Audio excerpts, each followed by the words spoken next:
గత 45 రోజులుగా రాష్ట్రంలో అరాచకం తాండవిస్తుంది. ఖచ్చితంగా ఈ ప్రజాస్వామ్యాన్ని పరిరక్షించుకోవాల్సిన అవసరం ఎంతైనా ఉందని చెప్పేసి వైఎస్ఆర్సీపీ పార్టీ అధినేత జగన్మోహన్ రెడ్డి గారు ఢిల్లీ వెళ్ళి ధర్నా చేపడితే అసలు రాష్ట్రంలో గత ప్రభుత్వంలో ఏం జరిగిందనేది దానికి వ్యతిరేకంగా సమతా సైనిక దళ అయితే ఇనిషియేటివ్ తీసుకొని ఈరోజు జగన్మోహన్ రెడ్డికి వ్యతిరేకంగా అయితే గళాన్ని విప్పుతున్నారు. అయితే చెప్పండి అన్న, అసలు ఢిల్లీ వెళ్ళి ధర్నా చేపట్టాల్సినంత ఆవశ్యకత ఎందుకు వచ్చింది?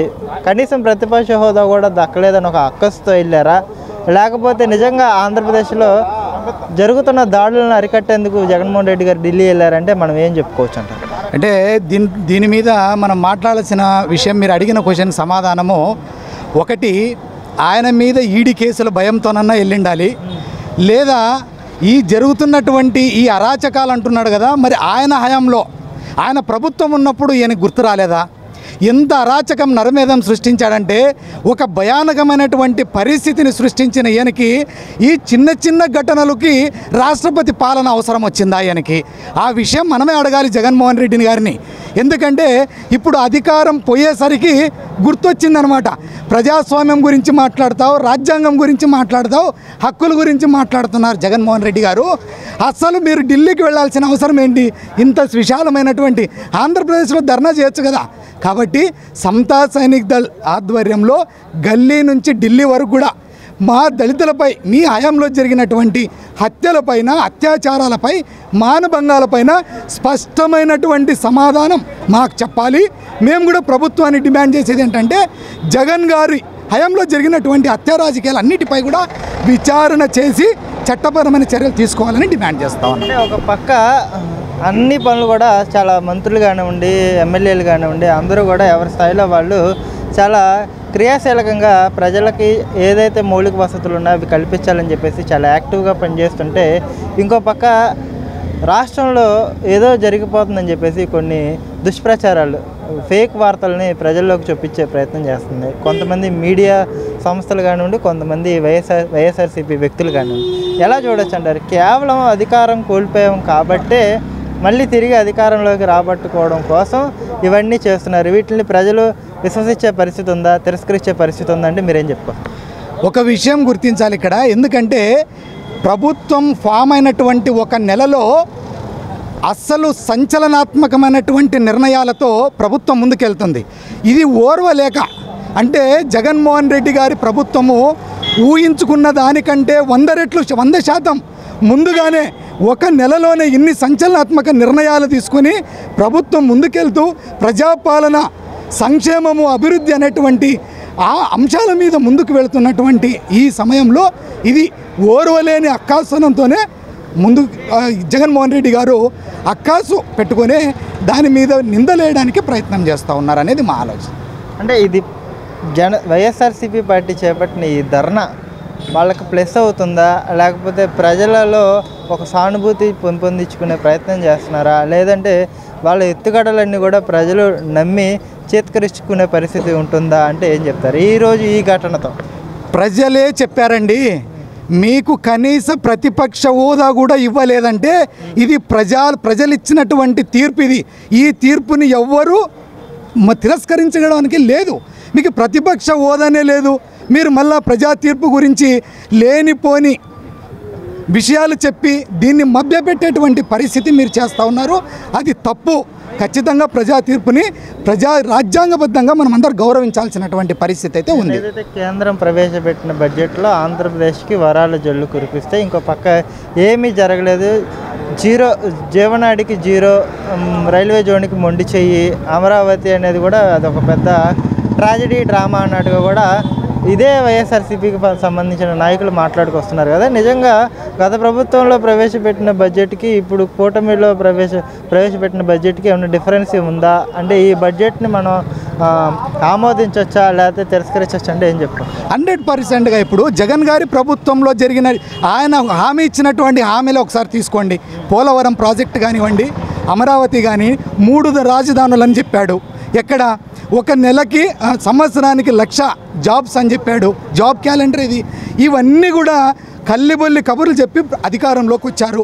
ఇప్పుడు ఈ బడ్జెట్ని చూసి ఇప్పుడు జరుగుతున్నటువంటి అభివృద్ధిని చూసి ఆయన మళ్ళీ గతంలో కాదు ఎప్పటికీ కూడా వైసీపీ ప్రభుత్వం రాలేకపోవచ్చు అనే భయాందోళనతోనే ఇలాంటి నీచమైనటువంటి ఆలోచనలకి వాళ్ళు దిగుతున్నారు.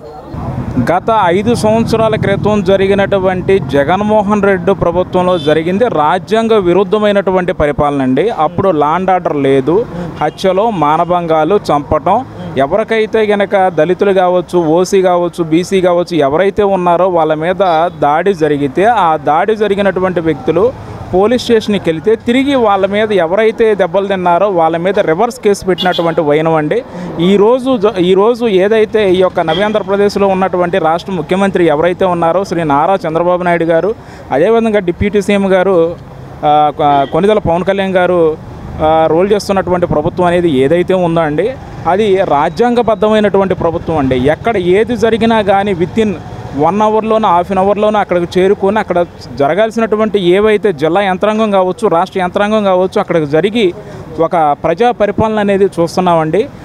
ఏదైతే ఈ యొక్క జగన్మోహన్ రెడ్డికి ప్రజల్లో ఆంధ్రప్రదేశ్ ప్రభుత్వం ఇచ్చినటువంటి తీర్పుని గౌరవించాలి కానీ అలా నన్ను ఎందుకు ఓడించారు అనే ఒక రకమైనటువంటి రెజల్యూషన్లోకి వెళ్ళిపోయి కనీసం ప్రతిపక్ష హోదా రావాలంటే మినిమం రాజకీయ పార్టీకైనా కానీ 18 ఎమ్మెల్యే సీట్లు ఉండాలండి. కనీసం 18 ఎమ్మెల్యే సీట్లు కూడా లేక 11 సీట్లు వస్తే ఇక్కడ జరిగేటువంటి గత 5 సంవత్సరాలుగా జరిగినటువంటి ఆ దాడులు, అఘాయిత్యాలు, వాటి మీద జనాలందరూ కూడా ప్రశ్నలు లేవనెత్తి చట్టసభల్లో అడుగుతారు, ఎక్కడ తలదించుకోవాల్సి వస్తుందా అని చెప్పేసి గత 5 సంవత్సరాలుగా కనీసం ఫ్రీడమ్ ఆఫ్ స్పీచ్ లేదండి. ఎక్కడ కూడా మీకు పాత్రికేయ మిత్రులకు కూడా ఎక్కడా కూడా ఫ్రీడమ్ ఆఫ్ స్పీచ్ లేదు. అదేవిధంగా పత్రికని 4th ఎస్టేట్ అని చెప్పేసి అంటారండి రాజ్యాంగంలో. కనీసం పత్రికా స్వేచ్ఛ కూడా లేదండి.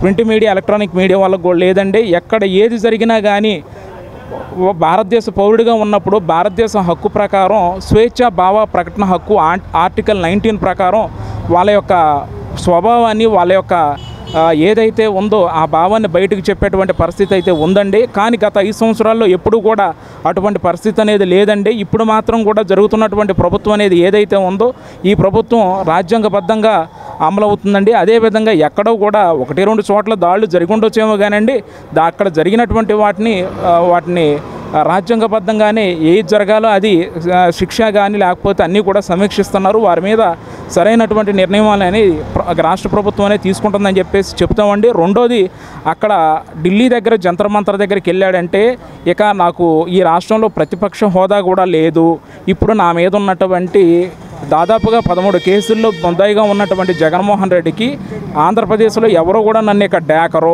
ఆడుంటే కనుక నన్ను ఇచ్చేయరు, నేను ఈ యొక్క 28 జిల్లాల్లో కట్టినటువంటి ఏవైతే పేదల నుండి, దళితుల నుండి లాక్కున్నటువంటి పార్టీ ఆఫీసులు లేదా సౌదాలు ఏవైతే ఉన్నాయో వాటిని మొత్తం పడగొడతారు. అదేవిధంగా నన్ను ఇక డేకర్ అని చెప్పేసి ఇక్కడ నుండి వెళ్ళి అక్కడ ఢిల్లీలో ఉన్నటువంటి జంతర్ మంతర్ దగ్గర ఈ యొక్క ధర్నా ప్రోగ్రాం అనేది పెట్టాడండి. అది కూడా జనాలకు దానివల్ల ఒరిగేది ఏమీ లేదండి. జగన్మోహన్ రెడ్డి యొక్క సొంత స్వలభ్యం కోసం వెళ్ళారు తప్ప దీంట్లో మరొకటి లేదని చెప్పేసి మా యొక్క భావన అండి. నిజంగా రాష్ట్ర ప్రజల ప్రయోజనాల కోసమే ఆయన ఢిల్లీ వెళ్ళారని చెప్పేసి సాధారణ ప్రజలందరూ భావిస్తున్నారండి, మీరేం చెప్తారు?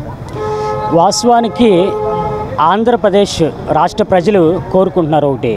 ఈరోజు ఏదైతే ఢిల్లీలో జగన్మోహన్ రెడ్డి ఈ రాష్ట్ర ప్రభుత్వం మీద అపనిందలు చేయడానికి జంతర్ మంతర్ దగ్గర ధర్నా కార్యక్రమం పెట్టాడు. ఈ రాష్ట్ర ప్రజలైతే ఆ జగన్మోహన్ రెడ్డి అటు నుంచి మళ్ళీ అదే ధర్నాని అమెరికాకి, తర్వాత ఆస్ట్రేలియాకు, ఇట్లా ప్రపంచం మొత్తం తిరిగి రావాలని కోరుకుంటున్నారు. కానీ అదే జగన్మోహన్ రెడ్డి వైసీపీ పార్టీ నాయకుల్ని ఈ ఆంధ్ర రాష్ట్రానికి మళ్ళీ ఇటు రాకుండా ఉండటం అనేది ఆంధ్ర రాష్ట్ర ప్రజలు కోరుకునే అంశం.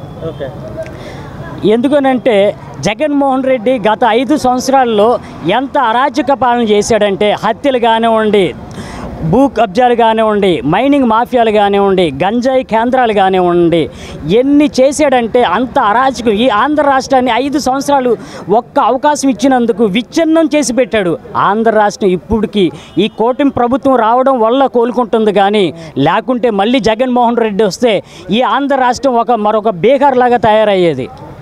అంటే ఎలా చూడొచ్చు అంటారు? బడ్జెట్ విషయంలో కూడా కొంత ఫేక్ వార్తలని ప్రచారం చేస్తున్నారు కదా.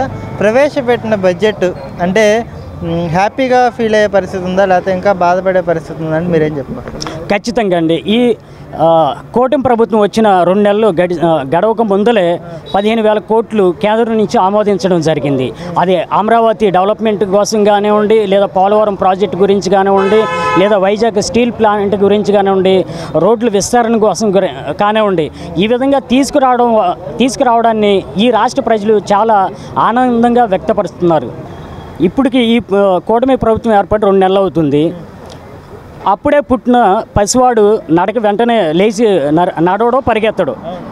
గత 5 సంవత్సరాలు జగన్మోహన్ రెడ్డి చేసినటువంటి అవినీతి కానీ, అక్రమాలు కానీ, మాఫియాలు కానీ, ఇవన్నీ ఇప్పుడు ఈ ప్రభుత్వం వచ్చిన వెంటనే ఈ ప్రభుత్వం మీద బురద జల్లాలని వైసీపీ ప్రభుత్వంలో ఉన్న కొంతమంది కుట్రదారులు వీటిని ఈ రాష్ట్రంలో అల్లర్లు సృష్టించి ఈ కూటమి ప్రభుత్వం టీడీపీ ప్రభుత్వం మీద బురద జల్లాలని చూస్తాం తప్ప ఇది ఈ ప్రభుత్వానికి ఇప్పుడు ఈ రాష్ట్రంలో జరుగుతున్నటువంటి దాడులకి ఎటువంటి సంబంధం లేదు.